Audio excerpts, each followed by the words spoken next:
नमस्कार, मी भूमिका ठुमरे आणि तुमचं सर्वांचं स्वागत आहे माझ्या यूट्यूब चॅनलवर।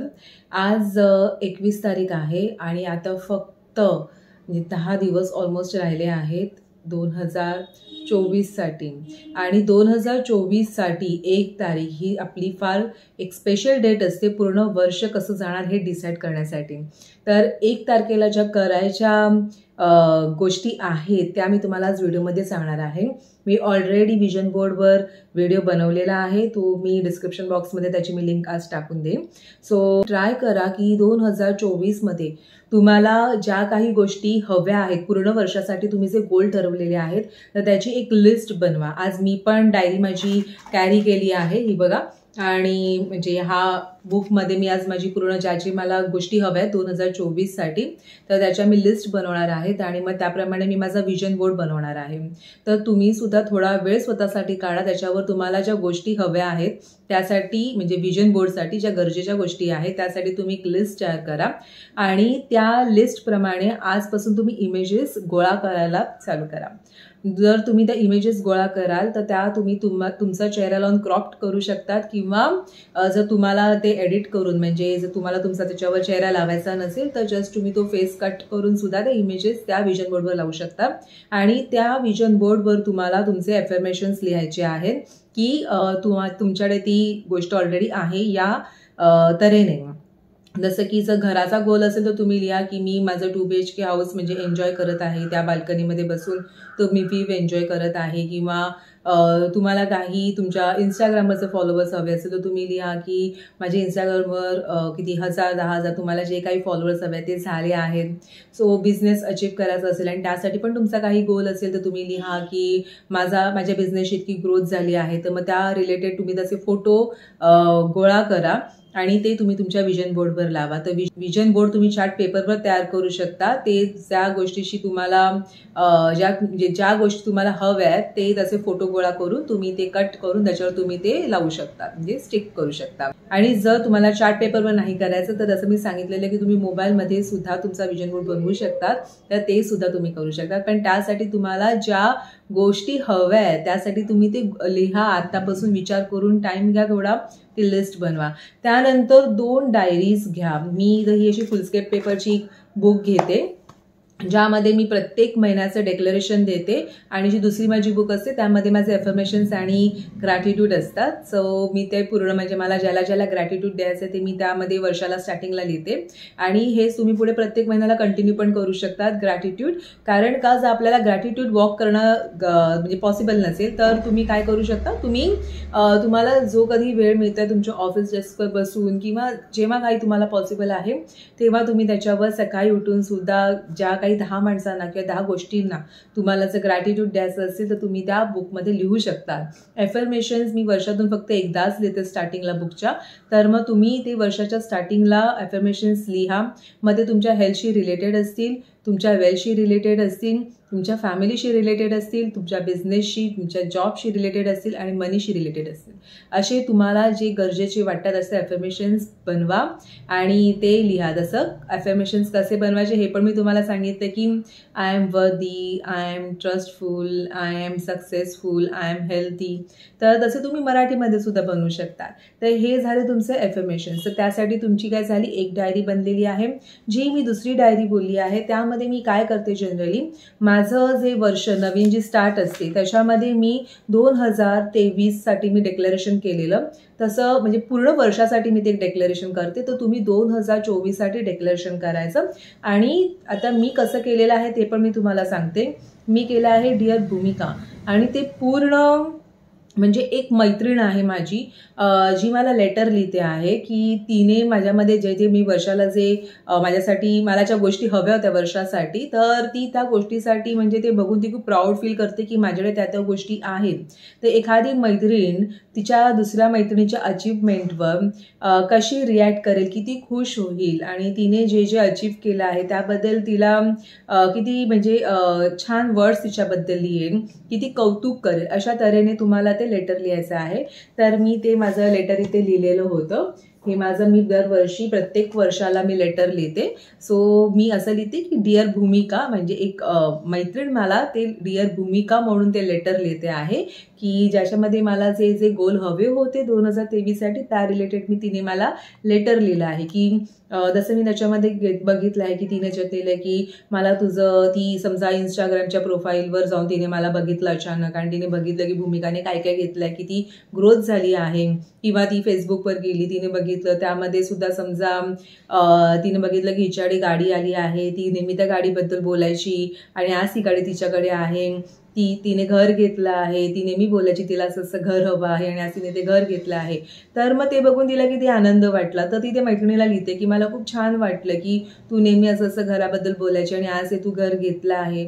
तुला जशी लाईफ हवी होती तशी तू लाईफ आज जगत आहे. तू नेहमी बोलायची की तुला हे हवं आहे, त्याच गोष्टी तुझ्याकडे आहेत. तर अशा तऱ्हेने ते लेटर लिहायचं आहे.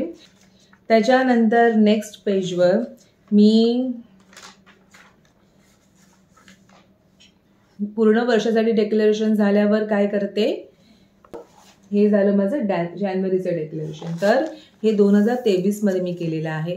तर फर्स्ट बुकच्या स्टार्टिंगला तुम्हाला पूर्ण वर्षाचं डिक्लेरेशन द्यायचं आहे 2024शी रिलेटेड, आणि त्याच्यानंतरच्या पेजवर तुम्हाला 1 जानेवारीला तुमची तारीख लिहा, 1 जानेवारी 2024, टाईम लिहा आणि डिक्लेरेशन फॉर जॅन 2024 किंवा 2024 हे तुम्ही लिहा.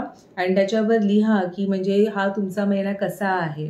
तर तुम्ही युनिवर्सला किंवा तुम्ही जी काही शक्ती मानताय, जे काही देव मानताय, जे ज्यांना गुरु मानताय त्यांचं नाव लिहा आणि मग तुम्ही ते स्टार्ट करा. म्हणजे जर तुम्ही गणपतीला मानताय तर थँक्यू गणपती लिहा किंवा thank you Saibaba, thank you Swami Samarth, thank you तुमची कुठलीही कुलदैवत असेल तर त्यांचं तुम्ही नाव घ्या. किंवा एक युनिव्हर्सल जो वर्ड आहे आपला थँक्यू युनिवर्स, हे लिहून तुम्ही लिहा की म्हणजे thank you universe for this great month of 2024, हे असं तुम्ही लिहा. आणि एक amazing beginning with high energy and frequency असं तुम्ही ते स्टार्टिंगला लिहा.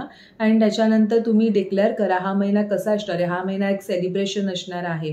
मग तुम्ही लिहा हा महिना एकदम सेलिब्रेशन आहे, खूप मजा आहे, लव्हिंग एनर्जीज आहेत, लाफ्टर आहे, काय काय ते तुम्हाला लिहायचं त्यामध्ये तुम्ही लिहू शकता. तसा तुम्हाला तो महिना आहे, तुम्ही काय काय मज्जा करणार आहे त्या महिन्यामध्ये, तुम्हाला कसा तो अमेझिंग मंथ हवा आहे ते तुम्ही लिहा. आणि नंतर तुम्ही लिहा की तुम्ही या महिन्यामध्ये काय काय गोष्टी अचीव केल्या आहेत. मग त्यामध्ये तुम्ही लिहू शकता की तुम्ही म्हणजे तुमच्या फॅमिलीबरोबर टाईम एन्जॉय करताय, तुमची वर्क लाईफ तुम्ही एन्जॉय करतायत, तुमचं प्रमोशन झालं आहे ते तुम्ही एन्जॉय करतायत, किंवा तुम्हाला नवीन जॉब लागला आणि खूप छान पगार मला मिळाला आहे, किंवा मला छान पॅकेज मिळालं आहे आणि मी खूप खुश आहे. तर हे असं सगळं तुम्ही गोष्टी त्याच्यात लिहू शकता. हेल्थशी रिलेटेड तुम्ही लिहू शकतात की माझी हेल्थ खूप छान झाली आहे, मी एक हेल्दी लाईफस्टाईल जगत आहे, मी हेल्दी फूड खात आहे, मी खूप एन्जॉय करते माझे प्रत्येक मील्स, माझं वेट मी एवढे केजी कमी केलं आहे आणि मला खूप मजा वाटते, मी स्वतःला खूप ब्युटिफुल समजते आहे, किंवा माझी बॉडी मला सुंदर वाटते आहे वेट कमी झाल्यावर, मी खूप छान फील करते आहे.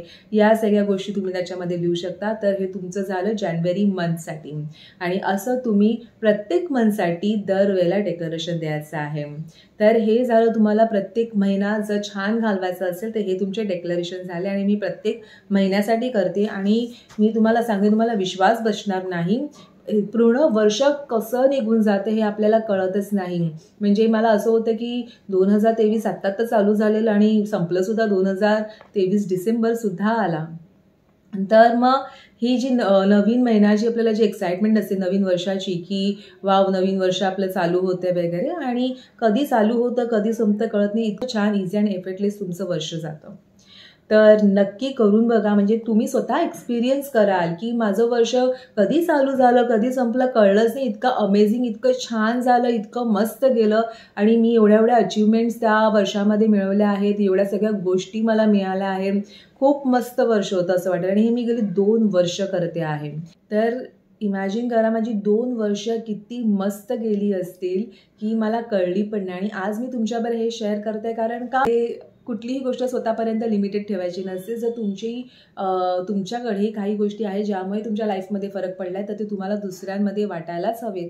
आणि जसं की आपण म्हणतो की माझ्या चॅनलवर कमेंट आलेली होती, जर युनिवर्सला बोलून जर सगळ्या विश पूर्ण झाल्या असतात तर युनिवर्स तर कोणाला दिसतच नाही. आणि जर असं झालं असतं तर सगळी माणसं सुखी झाली असती, पूर्ण जग सुखी झालं असतं. तो हो, जेव्हा माणसांना माहिती नव्हतं, माणसापर्यंत हे नॉलेजच गेलं नव्हतं, त्या कुणीही जर सुखी नसेल. पण आता जर ह्याच्याबद्दल अवेअरनेस जर लोकांमध्ये जातो आहे, लोकांपर्यंत पोचतो आहे, लोक अवेअर होतात या गोष्टीमुळे, तर ह्या गोष्टीमुळे त्यांचं लाईफ का नाही सुखी होणार, सुखी होणारच. आणि असंच हळूहळू जग हे पूर्ण सुखी होईल. आपण म्हणतो की असं सगळीच लोक सुखी झाली असतील तर खरंच हे जर तुम्ही कराल तर नक्की तुम्ही सुखी व्हाल. आणि तुम्ही मला समोरून सांगाल की मॅडम तुमचं 2024 जर तुम्ही म्हणालेला होतात की हे असं असं लिहिल्याने छान गेलं आणि खरंच आमचं वर्ष तसं गेलं, मी तुम्हाला समोरून सांगते 100% गॅरंटी देऊन की तुमचं वर्ष हे कसं चालू होईल सुंदर आणि कसं संपेल हे तुम्हालाच कळणार नाही. इतकं हे वर्ष इझी आणि एफर्टलेस जातं जेव्हा तुम्ही डिक्लेअर करतात, युनिवर्सला तुम्ही सांगता. कारण कसं असतं ना, कुठलीही तुम्ही जर तुमच्या घराचे कागदपत्र असतील, कुठल्याही गोष्टी तुम्ही अग्रीमेंट करता त्या कागदावर होतात आणि तेव्हा ते ऑफिशियल होतात. जर तुम्ही गोष्टी फक्त असंच बोलत राहाल तर कोण, म्हणजे त्या म्हणतात ना की तोंडाची ती एक वाफ असते, ती वाफेसारखी निघून जाते. पण जेव्हा गोष्टी तुम्ही पेपरावर लिहितात आणि डिक्लेअर करतात म्हणजे तुम्ही ठाम आहात त्या मताबद्दल. आणि जेव्हा त्या गोष्टी तुम्ही पेपरवर लिहितात म्हणजे तुम्ही डिक्लेअर केले, तुम्हाला असं हवं आहे ऑफिशियल झालं, म्हणजे ते पेपर तुमचा, म्हणजे ते डिक्लेरेशन तुमचं ऑफिशियल झालं, तर मग त्या गोष्टी तुम्हाला हव्या तशा होतातच. आणि हो, सगळी लोक सुखी होऊ शकतात जर तुम्ही लॉ ऑफ अट्रॅक्शन फॉलो केलं. कारण आतापर्यंत आपल्या लोकांमध्ये तेवढी जागृती नव्हती लॉ ऑफ अट्रॅक्शनला घेऊन, आणि आता ती होते आहे. तर आपण जर या जगामध्ये आलोय तर सुखी व्हायलाच आलं. देवाने फक्त आपल्याला कष्ट आणि दुःख सहन करायला नाही पाठवलं, आपल्याला सुखी व्हायला पाठवलं आहे आणि कॉन्ट्रीब्युशन करायला पाठवलं आहे जगामध्ये. तर येस, तुम्ही सुखी होऊ शकता जर तुम्ही लॉ ऑफ अट्रॅक्शन फॉलो केलं. तर आतापर्यंत तुम्ही जे केलं ते विसरून जा 2023 पर्यंत. 2024 हे नव्याने स्टार्ट करा आणि तुम्ही बघाल की तुमची ह्या पुढची पूर्ण वर्ष आहेत ती सुखी होतील. जरी कसं असतं ना की आपण तहान लागली की विहीर खोदायला जातो, हा त्यातला प्रकार झाला. जिथपर्यंत आपण सुखी आहोत, सगळं काय व्यवस्थित चाललं, आपण काही एफर्ट्स घेत नाहीत. पण जेव्हा आपल्या लाईफमध्ये काही गडबड व्हायला लागते, मला सगळ्या गोष्टी होत नाही आणि कॉन्ट्रास्ट यायला लागतात, तेव्हा आपण मग उडी मारायला स्टार्ट करतो सगळ्या ठिकाणी. इकडे काय होईल तिकडे काय होईल बघायला स्टार्ट करतो. पण जर ह्या गोष्टी तुम्ही आत्तापासूनच जर करायला लागलात ना तर तुम्हाला बघाल की सगळ्या आयुष्यभरची जितकी वर्ष आहेत ते खूप छान जातील. तुम्हाला काही करायची गरज लागणार नाही. म्हणजे तुम्हाला असं वाटेल की माझं आयुष्य खरंच खूप छान गेलं आहे ज्यापासून मी लॉ ऑफ अट्रॅक्शन फॉलो करते. तर नक्की करा आणि सगळी लोक सुखी होऊ शकतात जगामधली. जर तुम्ही मी जे सांगते आहे ते फॉलो केलं तर तुम्ही नक्की सुखी व्हाल. आणि आपण सुखी राहणं, सुखी होणं हा आपला जन्मसिद्ध हक्क आहे. सो का नाही सुखी व्हायचं? आज अवेअरनेस आहे लॉ ऑफ अट्रॅक्शनचा, तर त्याचा का नाही फायदा करून घ्यायचा? फायदा करून घ्या आणि स्वतःची लाईफ सुखी बनवा. आणि जे काही तुम्हाला लाईफमध्ये अट्रॅक्ट करायचे ते मॅजिकली तुम्ही अट्रॅक्ट करा या सगळ्या गोष्टी करून. सो हा आजचा माझा मेसेज होता तुमच्यापर्यंत की 2024 येते आहे तर तयारी करायला स्टार्ट करा. आणि नक्की बघा तुम्ही जे तुम्ही करताय त्यामुळे तुम्हाला 2024मध्ये काय काय अचीवमेंट्स तुम्ही अचीव केल्या आहेत आणि तुम्ही मला स्वतःहून सांगाल, हे मी तुम्हाला या व्हिडिओवर सांगते. So thank you for watching. आपण परत पुढच्या व्हिडिओमध्ये भेटूया.